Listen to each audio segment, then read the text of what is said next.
Let me ask you one question. Tell me the difference between these two keyboards. Are you ready? Go ahead. Well, one of them is a mechanical game keyboard from 2020, the GK61, and the other one is a gaming keyboard from 2024, the Wooting 60HE. The Wooting uses a technology called Hall effect, which means it uses magnets to detect the key presses. This all contributes to ultra fast responsiveness and blazing fast speeds. The only thing that sucks is the price, it being $175. That's as much as 7 GK61s. But there's a keyboard out there that offers the exact same stuff that Wooting can offer, and arguably looks better. But here's the good part, it's only $75. What's up everyone, my name's Klebster, and this is my review of the MCHOSE Ace 68 Air.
This part of the video will go over the specs of the keyboard, such as the speed and polling rate, but also physical aspects of the keyboard, like the stabs and switches. The MCHOSE Ace 68 Air comes with a wide range of utilities, not only within the keyboard, but in the software as well, which we'll be talking about later.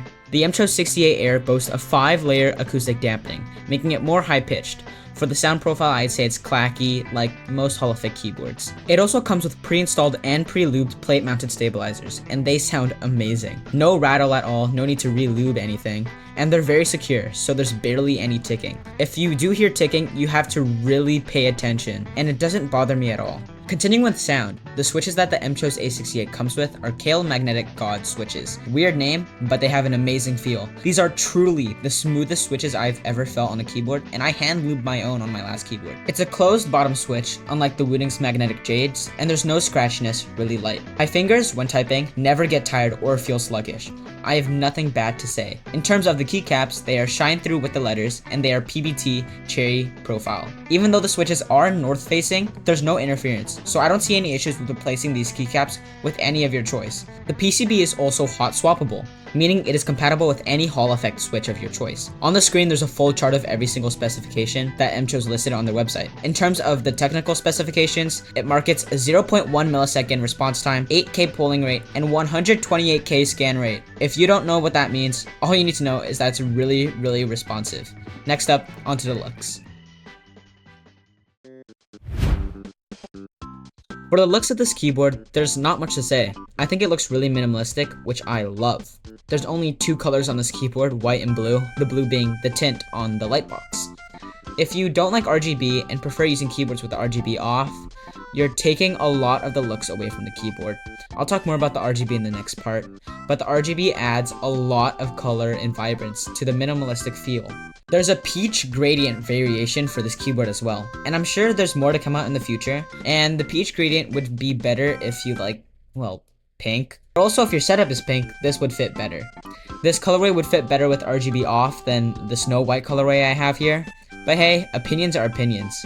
The materials in this keyboard aren't premium, like full aluminum case and a cool looking backplate, but it isn't fully cheap like the GK61. The case is full, high quality plastic with a metal tag with MCHOSE's text on it.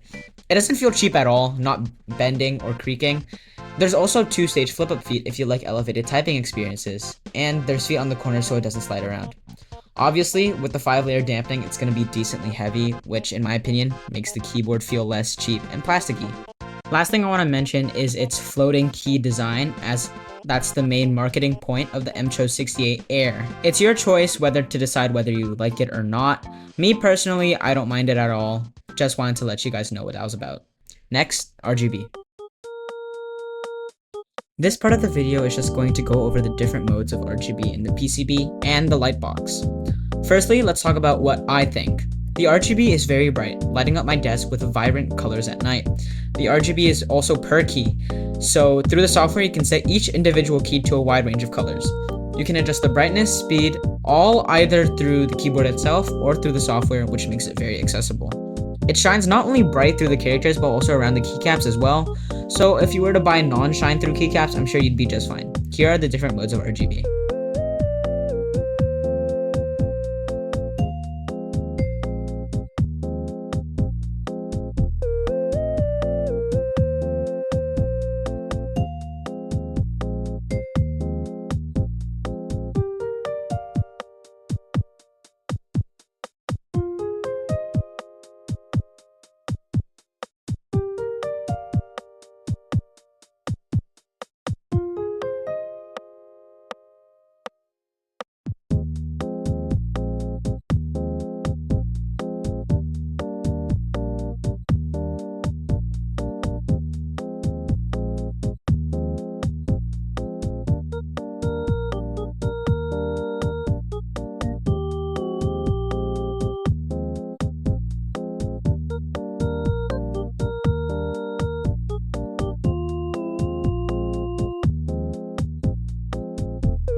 For this sound test, I will be including a sound test of a GK61, one of the most popular optical switch keyboards of 2020, and then I will do a sound test with my microphone and then the camera mic.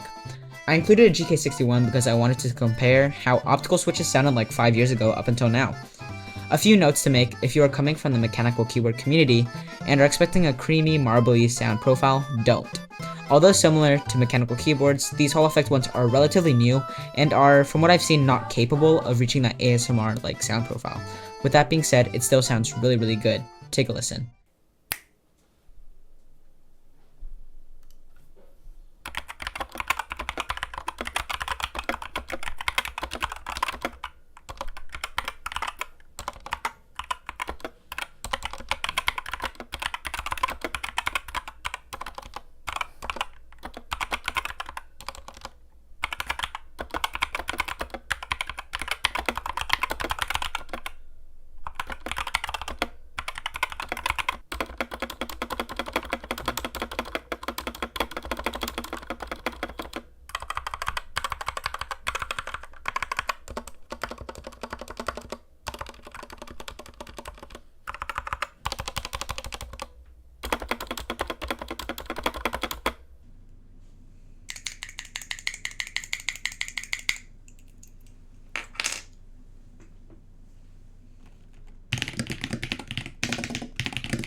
MCHOSE Hub Beta. You go there, and then you'd click on Add New Device.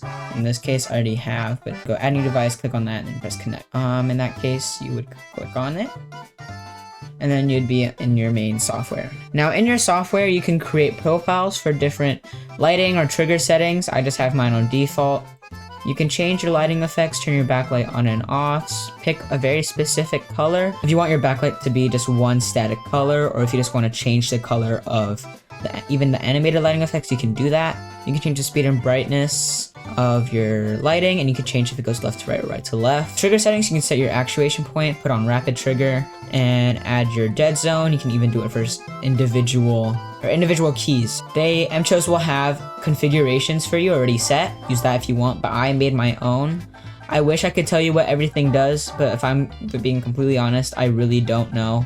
I'll link a video in the descriptions by Megs, the one that I watched, to get near exact settings, the ones that I would also use. I can explain some of it. So rapid trigger, the main setting in Hall effect keyboards that you would want. So in this keyboard, you can set it to as low as 0.005 millimeters, which is really, really small. That would mean that once I'm holding down my W key, as soon as I lift it up 0.5 millimeters, it deactivates, and as soon as I push it back down 0.05 millimeters down, it will reactuate. So that way you don't have to like reset your key press every single time you wanna click a key. So that's why it's better for spamming. Like I'm not even bottoming out, really. I'm not even hitting the top or the bottom of the key press. Then in key remapping, of course, you can set different keys as different keys. So like, for example, I can make my Q as my E or whatever. We have Rappy, Snappy, SOCD, DKS, Mod Tap, and Toggle Switch in the advanced key settings. So for example, like for my gaming, Valorant, for strafing, I would have SOCD on my A and D. In performance, you can change your polling rate. There's some settings where you can turn on so that like even when you shake the keys, they wouldn't actuate, which used to be an issue. One of the hidden things that MCHOSE keyboards have, they have something called Berserk mode, where you can go rapid trigger as low 0.005. Yeah, I think that's basically it for the software. It is good that if you can find a Hall Effect keyboard that has a web-based software, so you don't have to keep downloading software, it just takes up too much space. But yeah, it's basically the software. Okay, so it is the gameplay section, the last part of the video. I actually have a list of what to talk about, because every time I try to record this segment, I always go either off topic or I start playing horrible. It's like this thing. Okay, now we're in the game. Where's my list? Yeah, let's play one round, just to warm up. This is my first, I did not warm up. I don't need to warm up for gameplay. Who do you think? I'm not gonna go like 0-5, right? No one. Interesting. One enemy remaining. Oh, Big Joe, Big Joe. Yes, I got a kill. Big Joe. Okay, first thing I have to talk about. Okay, so during the RGB segment, I forgot to show this off, but MCHOSE markets a thing called music sync, where the RGB can sync to your Spike carrier killed. where the RGB can sync to your music, which is quite cool, except for the fact that I don't know how to use it. I can do this all day. Shutting them down. No one heaven. One enemy remaining. Oh my goodness. Alrighty. See, 0-5 already out of the picture. You know, there's that. If you ever want to just listen to music and watch your keyboard RGB, you can do that. I don't know when you'll ever do that, but there's that option if you ever need it. Someone's up tower.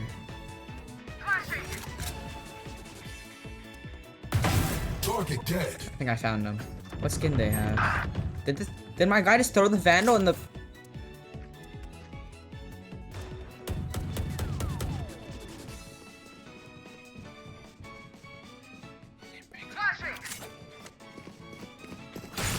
Oh! Spike down B. Oh my gosh. My ult's ready. Peek me. Still in sight. Peek me. 10 seconds left. No! He's down there. He's down there. Just kill him. Oh, thank you. Okay. Wait, does this count as a death? Last round It doesn't! in the half. Let's go! I did not die. Now we wait. Stand by. Wouldn't hurt if I peeked it too, right?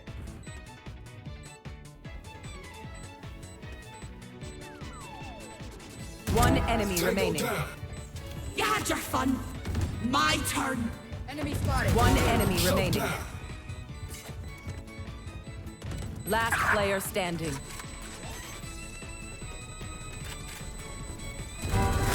Oh my goodness, I'm the GOAT. I'm literally the GOAT. Okay, so there's a double clicking issue with the spacebar. Just be aware, if you set your rapid trigger really, really low, that's going to happen. Okay, they're here. Knife deployed. Two suppressed. I'm not trying to die. Flashbang. Jeez, help me, help me. Rotating?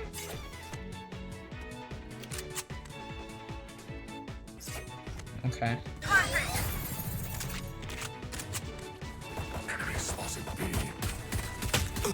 No, I 30 died! seconds 9 and 1. Last player standing.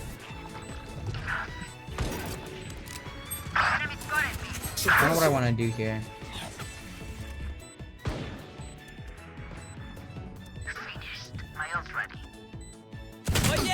Okay, I don't want to talk about it. Last thing, my opinion. I don't know if you guys remember, but in the software clip, you can see that I recorded it May 23. And Spike right now, down A. it's July 14 or something. So, I've been using it for about like 2 months, and it's been serving me great. Honestly, I actually really love it. Stupid. Oh, GG's. 10 and 2. Defenders win. 10 and 2. 10 and 2. That's not bad. Yeah, how are you guys' night market, by the way? Mine sucked. Oh my goodness. Hope you guys liked this review video. Thank you guys so much for the support on the last review video, the mouse review. I really appreciate that. Here are the commenters that made me want to do this video. Thank you. And thank you for watching. Hopefully you guys liked it as much as the mouse review. We'll see how this one does. I have to buy something new. There'll be another review on that. Or maybe a company can send me something. Wink wink. Okay, I'm doing too much.